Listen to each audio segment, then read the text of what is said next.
of fun, of pranks and jokes, of ice cream cones and chocolate sodas. Youth is a time for getting a job, for finding one's place in the world. But sometimes in these troubled days, the very thoughtlessness of youth has led to a living nightmare. Addiction to drugs. We've all heard the stories. Marty's story is like many of the others. The scare tactics from authority. It started with marijuana cigarettes. But what should we believe? He was determined to be one of the gang if it killed him. And it almost did. Certainly not this, right? Several weeks later, after smoking reefers, Marty's befogged brain hit on a clever way to open pop bottles.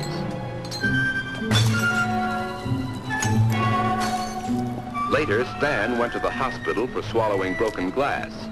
Marty... The real question is marijuana really bad for underage people? Well, let's take a look and find out.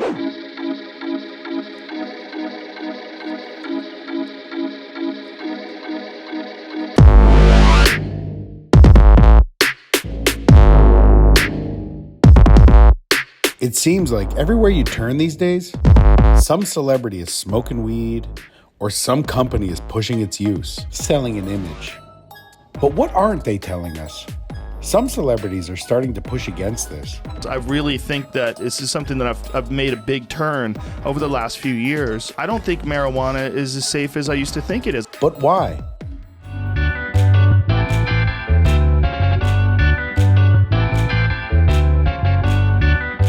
Paul Weigel. I'm a psychiatrist, a child and adolescent psychiatrist, and associate medical director here at Natchog Hospital. My area of expertise has to do with psychology, with brain development, with the nature of mental illness and substance abuse, and with their treatments.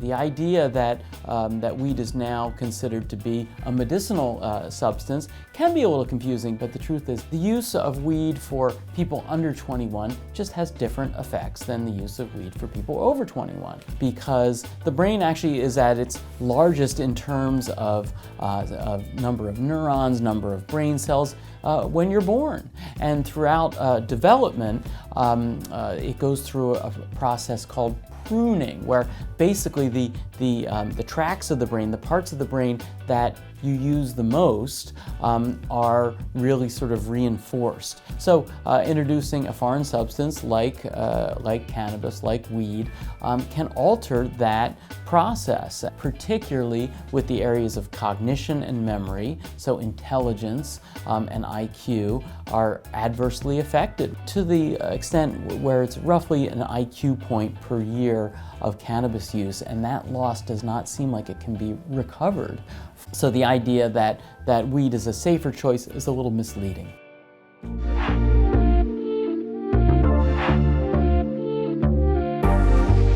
My name is Amanda Terenzi. I work for UCFS in Norwich as part of the multi-dimensional family therapy team. I think one of the main reasons kids are smoking marijuana is socially, and their peers are smoking, whether at school, outside of school, so it's really that big influence. And I also think that there's just not enough education.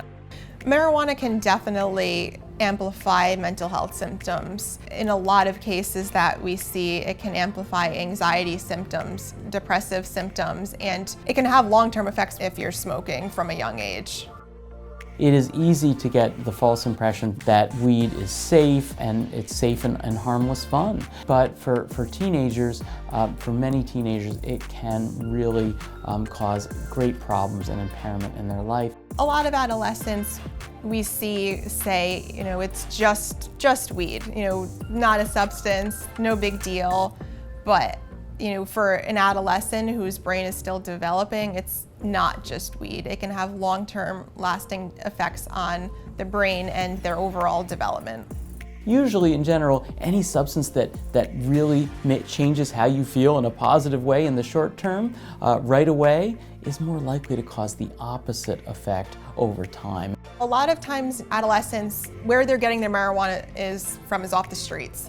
And so often, sadly now, the marijuana isn't just marijuana. It's a lot of times laced with fentanyl, which is deadly, and I think that is something that really needs to be made clear to adolescents when they're smoking. It could be laced with a deadly substance that the one time that you smoke could kill you.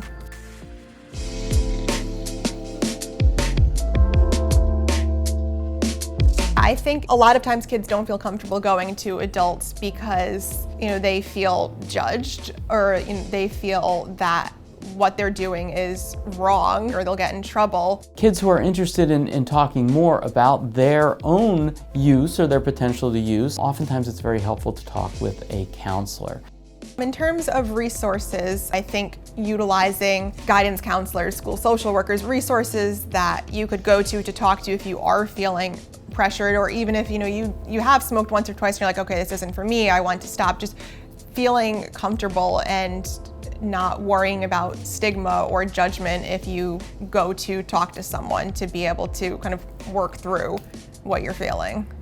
Now, it's important for kids to know that a therapist or a counselor will not tell the kid's parents what the teenager tells them in confidence without asking the teenager first. So teens can talk to their pediatrician, their guidance counselor, or their therapist about this, frankly, without worry that these adults are going to tell their parents without their knowledge. If you need more information, contact Hannah Ornburn, Drug Prevention Coordinator, at 860-823-3782, extension 3471, or at hornburn@cityofnorwich.org.